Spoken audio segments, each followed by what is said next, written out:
चलिए रुक करेंगे अब खबरों की ओर, जहां पर राजधानी भोपाल समेत पूरे प्रदेश में समय कोरोना का प्रकोप जारी है। शासन प्रशासन के प्रयासों के साथ जरूरी है कि आम लोग आगे आएं और इस संकट से लड़ने में हर संभव मदद करें। ऐसे हम आपको मिलवाने जा रहे हैं भोपाल के रियल कोरोना वॉरियर से, जो दिन रात एक करके वायरस को हटाने में अपना योगदान दे रहे हैं। मास्क पहनना, दूरी रखना, देना ये संदेश है। कोरोना से सुरक्षित करना अपना मध्य प्रदेश है।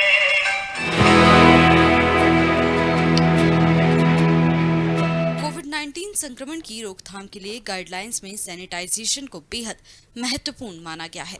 वायरस को खत्म करने में स्वच्छता और सैनिटाइजेशन की अहम भूमिका है।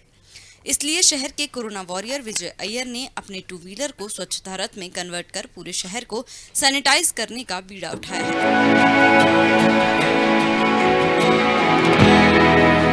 कुछ दिन पहले ही विजय के पिता की मौत कोविड-19 के चलते हो गई, जिसके बाद उन्होंने ठान लिया कि ऐसी आपदा और किसी के घर न आए। विजय रोजाना सैनिटाइजेशन मशीन को अपनी गाड़ी पर रख कर शहर भर में निकल पड़ते हैं।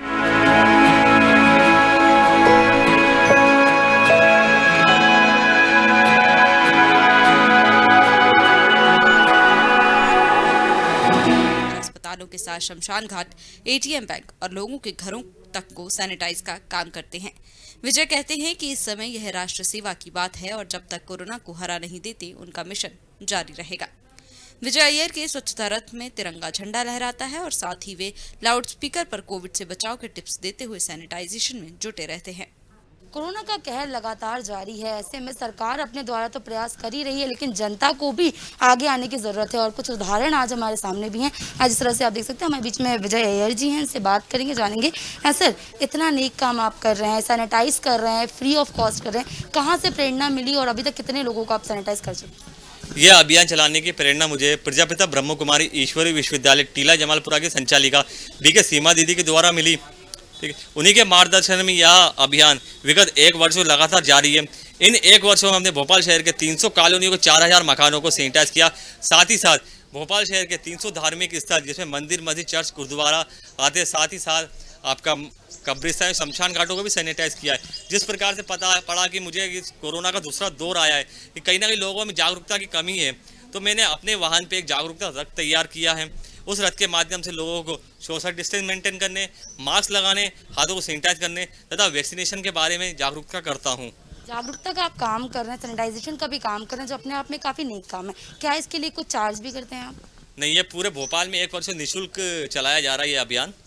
इसके लिए फंडिंग कहाँ से होती है? क्या आपके खुद के पैसे या सरकार के द्वारा किसी तरह की मदद मिली है आपको? सरकार द्वारा अभी तक किसी तरह की मदद नहीं मिली, मगर मेरे जो विदेशों में रिश्तेदार रहते हैं, मेरे बुआ का लड़का रहता है, कुछ रिश्तेदार मेरे ऑस्ट्रेलिया में रहते हैं और हैदराबाद, चेन्नई में रिश्तेदार, वो लोग मेरे को मदद करते हैं। साथ ही साथ भोपाल शहर टीला जमालपुरा की एक शिवरे फैमिली है जिनने मुझे अपना वाहन दिया है अभियान चलाने के लिए। साथ ही साथ उनके बड़े भाई साहब, उनके छोटे भाई ने मेरे को अपना इसी वर्ष मशीन जो है ऑटोमेटिक वो डोनेट करी है, उनका बहुत बहुत धन्यवाद। आप भी खुद भी कोरोना वॉरियर हैं, आपने खुद ने भी कोरोना की जंग जीती है, आपने पिताजी को भी खोया है। ऐसे में लोगों को क्या मैसेज देना चाहेंगे और क्या लगता है कि कितना मुश्किल रहा उस जंग को जीत के आज यहाँ आप खुद लोगों को प्रेरणा दे रहे हैं?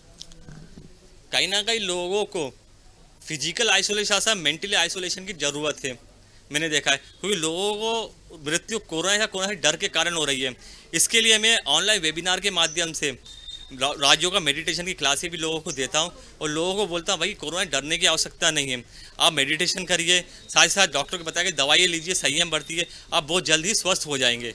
जी बिल्कुल, तो ये थे हमारे बीच में विजय अय्यर जी, जिनका साफ तौर पर यही कहना है कि यदि अब अपने जंग को जीतना है तो सबसे पहले सोशल डिस्टेंसिंग की ज़रूरत है, लेकिन जो आपकी मेंटल डिस्टेंसिंग है वो भी काफ़ी ज़्यादा ज़रूरत है।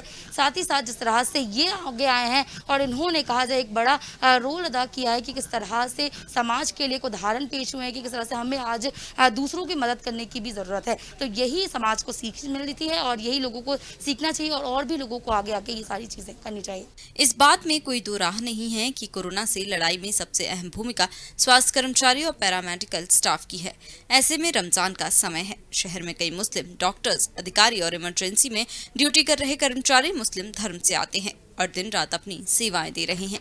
कोविड-19 को रोकने में रैपिड टेस्टिंग की अहम भूमिका है। जेपी अस्पताल में सबसे ज्यादा टेस्ट किए जाते हैं और यहीं पर महबूब आलम बीते 1.5 साल से बिना थके अपनी सेवाएं दे रहे हैं। इस बीच रमजान का पाक महीना और रोजों का कठिन उपवास भी है। महबूब कहते हैं कि रमजान में रोजा रखते हुए इस जनसेवा को करने में अलग ही आनंद आता है और संतुष्टि मिलती है। वहीं भूखे रहने की वजह से भी कोई दिक्कत नहीं होती। मेरी कोशिश है कि जल्द से जल्द हम संक्रमण को हराएं, दुनिया एक बार फिर सामान्य हो सके। अब दिन भर में मॉर्निंग ड्यूटी के अंदर लगभग 300 के समथिंग टेस्टिंग हो रही है। उसके अंदर भी सुपरविज़न भी करना होता है। रमज़ान के अंदर हमारे स्टाफ ने, हमारे अधिकारियों ने मुझे थोड़ा सा रिलीफ दिया हुआ है और मैं थोड़ा भी सुपरविज़न में लगा हुआ हूँ। उससे पहले हम डेली मेरे ऐसे में 100-150 सैम्पलिंग आती थी। अभी रमज़ान के अंदर तो मैं नहीं कर रहा हूँ, लेकिन जैसे सुबह सुबह इमरजेंसी होती है उसके अंदर मैं सैम्पलिंग करता हूँ और भूखे पेट से इससे कोई फ़र्क नहीं पड़ रहा मुझे। बाकी मालिक का वो है, आशीर्वाद है और हम लगे हुए हैं। कोरोना वायरस के कारण मानवता संकट में है। ऐसे में जरूरी है कि हर व्यक्ति शासन प्रशासन के साथ कंधे से कंधा और कदम से कदम मिलाकर चले। इस लड़ाई में अपना योगदान जरूर दें। राजधानी भोपाल में जनसेवा के बेहतरीन उदाहरण रोजाना देखने मिल रहे हैं। उम्मीद है इनसे सबक लेकर अन्य लोग भी जागरूक होंगे और हम कोविड पर जीत हासिल करेंगे।